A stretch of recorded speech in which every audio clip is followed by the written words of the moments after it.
El presidente de Chile, Gabriel Boric, reforma su gabinete. En la víspera de cumplirse un año de su toma de posesión, Boric cambia a 5 ministros con el objetivo declarado de mejorar la respuesta a las urgencias que tiene el país.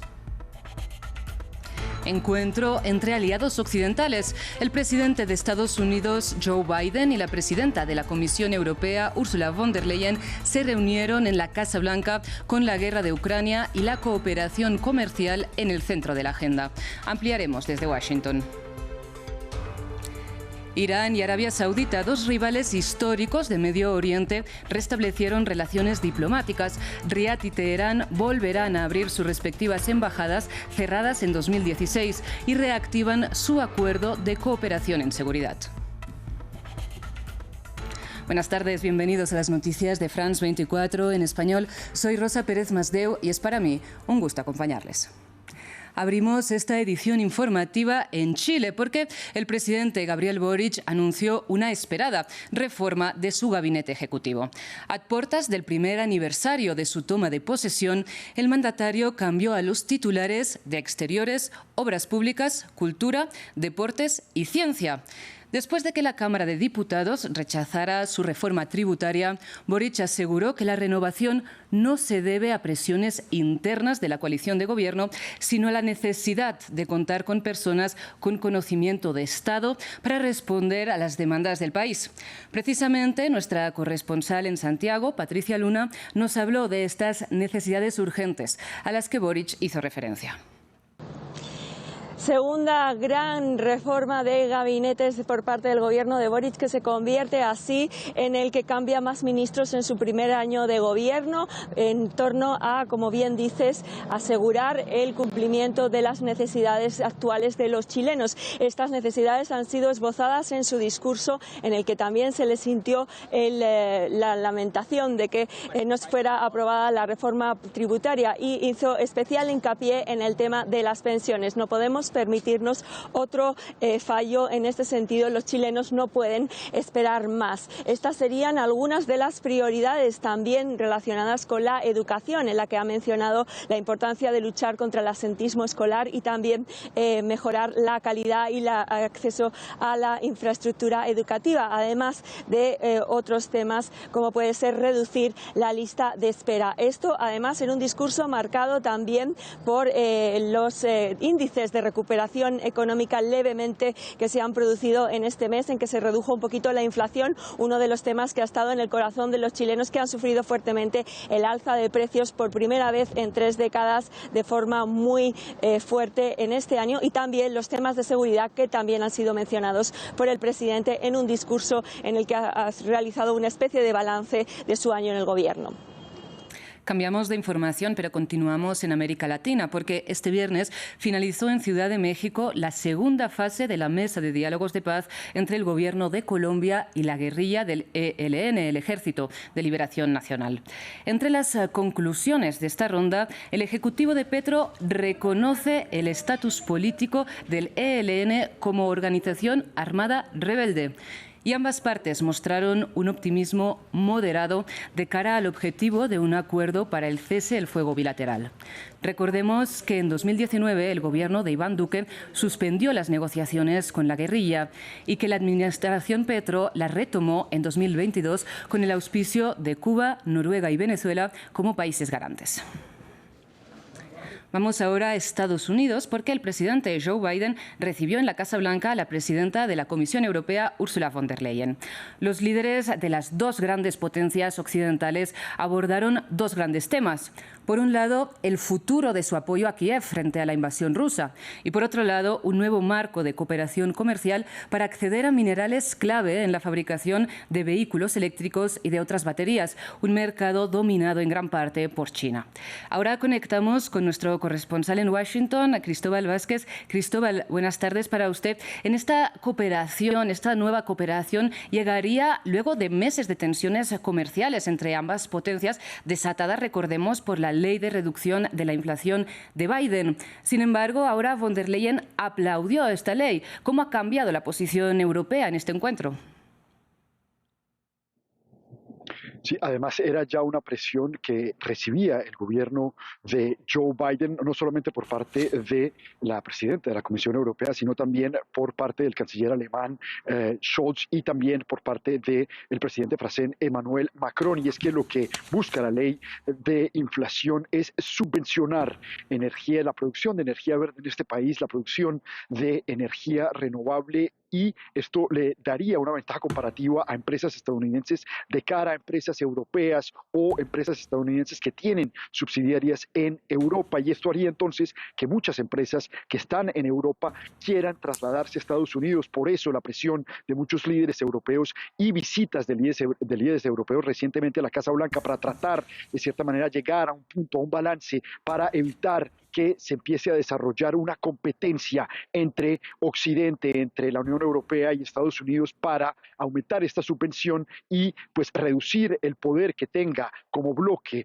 tanto Estados Unidos y la Unión Europea conjuntamente de cara a pues contrincantes o competidores como China y Rusia. Precisamente hablando de Rusia, pasamos al otro gran tema de la agenda, y es que Washington y Bruselas han ido prácticamente a la una en su apoyo a Ucrania. ¿Qué pistas tenemos del futuro de esta cooperación militar en el marco de la OTAN? Hay que resaltar que en el marco de la OTAN, Estados Unidos de lejos sigue siendo el país que más ayuda militar brinda a Ucrania y no quiere dejar ese rol protagónico el gobierno de Joe Biden, incluso de cara al presupuesto que presentó recientemente. Pues la ayuda y el presupuesto en defensa aumentó un 2,3%. Eso quiere decir que hay todavía interés de seguir respaldando no solamente conjuntamente los esfuerzos que hace la OTAN y como miembro de la OTAN Estados Unidos de cara a Ucrania, sino que también en estas visitas pues se sigue planteando sobre la mesa que tanto Estados Unidos como la Unión Europea están completamente dispuestos a seguir financiando militarmente, estratégicamente, burocráticamente los esfuerzos de Ucrania de defender su soberanía. Sin embargo, el punto central de esta visita de Úrsula fue, además del tema de Ucrania, el tema energético, y en este punto pues lo que planteó Ursula von der Leyen antes de la reunión fue precisamente que Europa también estaría dispuesta a aumentar estos subsidios que le da a las empresas, y lo que dicen ciertos analistas acá en Washington es que no quieren entonces entrar en una disputa de ver qué gobierno o qué grupo de gobiernos empieza a subvencionar más las empresas para no perder precisamente fuerza de cara a otros competidores mucho más grandes. Cristóbal, muchísimas gracias por este reporte desde Washington. Nosotros pasamos a otro de los grandes temas del día, y es que en China, el mismo día que Xi Jinping revalidó su tercer mandato presidencial, Irán y Arabia Saudita restablecieron relaciones tras 7 años de ruptura diplomática.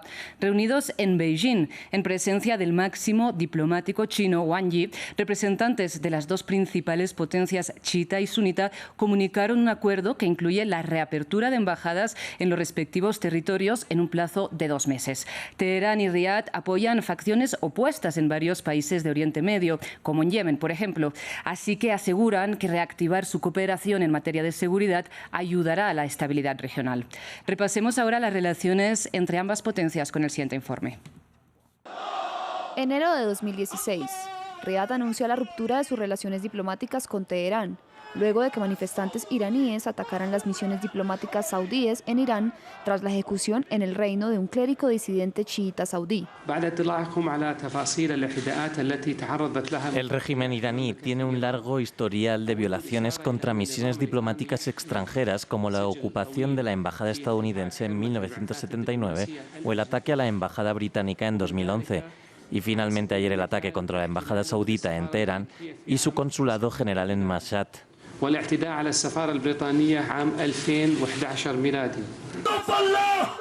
Esto provocó el estallido de grandes manifestaciones en Irán y el empeoramiento de las relaciones entre ambos países, lo que llevó a Teherán a acusar a Arabia Saudita de desestabilizar la región y contribuir a la propagación del terrorismo.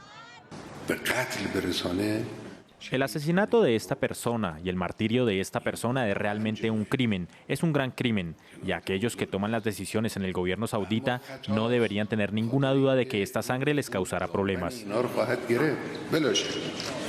La República Islámica y el Reino de Arabia Saudita son las dos potencias más destacadas de la región. El más notable, el de Yemen, donde Riyad lidera una coalición militar que apoya al gobierno reconocido internacionalmente y acusa a Teherán de apoyar a los hutíes, que controlan grandes áreas en el norte del país, sobre todo Saná. Arabia Saudita también está preocupada por el programa nuclear de Irán y sus capacidades de misiles. Expresa su preocupación por la influencia regional de Teherán y lo acusa de interferir en países árabes como Irak, Siria y Líbano. Y cambiamos de información porque el presidente turco Recep Tayyip Erdogan firmó el decreto de convocatoria de elecciones presidenciales y legislativas, con lo que confirmó que los comicios se celebrarán, según lo previsto, el próximo 14 de mayo.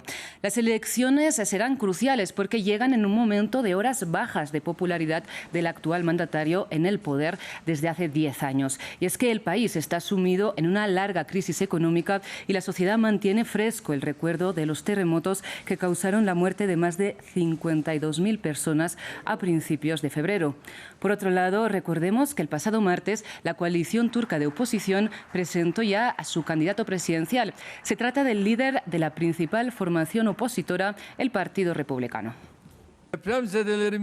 Para sanar las heridas de nuestros damnificados por el terremoto, para borrar todo rastro del desastre,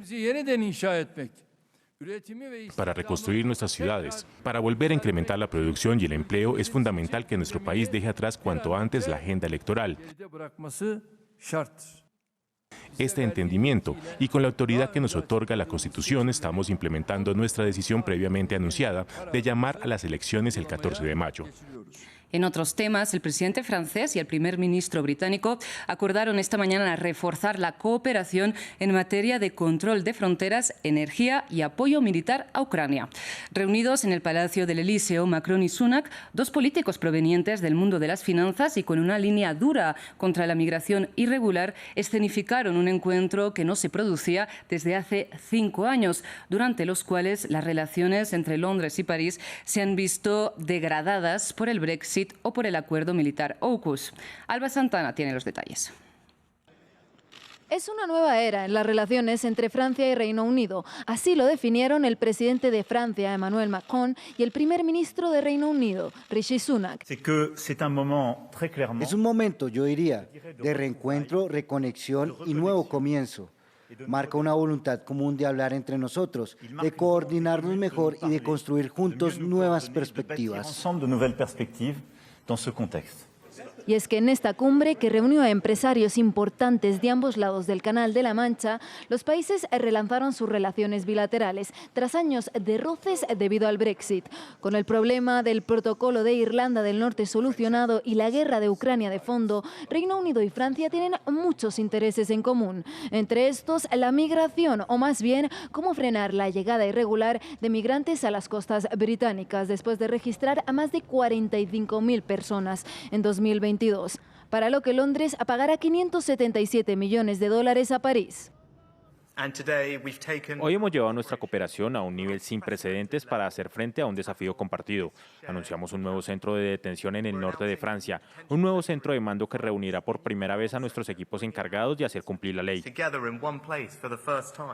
Otro de los grandes anuncios fue un pacto nuclear de cooperación civil. Y en materia de defensa, que entrenarán a marines ucranianos, coordinarán sus portaaviones en el Indo-Pacífico y cooperarán en desarrollo armamentístico. En la COP27 de Egipto, solo 2 semanas después de que Sunak juramentara, ya se vio cercanía entre los mandatarios, algo que algunos tabloides británicos llegaron a catalogar como le bromance. Y esta es la primera reunión de las naciones, miembros permanentes del Consejo de Seguridad de la ONU y ambas potencias nucleares en 5 años. Y cerramos en Alemania porque la policía alemana confirmó la detención de un hombre sospechoso de tener retenido a un grupo de rehenes en la entrada de un edificio en Karlsruhe, en el sur del país. La situación se resolvió sin heridos, según las autoridades. Pero recordemos que esta noche en la ciudad alemana de Hamburgo, en el norte del país, un hombre mató a 7 personas en un tiroteo masivo en un centro de testigos de Jehová y que después de perpetrar el ataque, el agresor se quitó la vida. A estas horas continúan las investigaciones para determinar el móvil del crimen. Llegamos así al final de esta emisión, pero sigan con nosotros en France 24 y France24.com.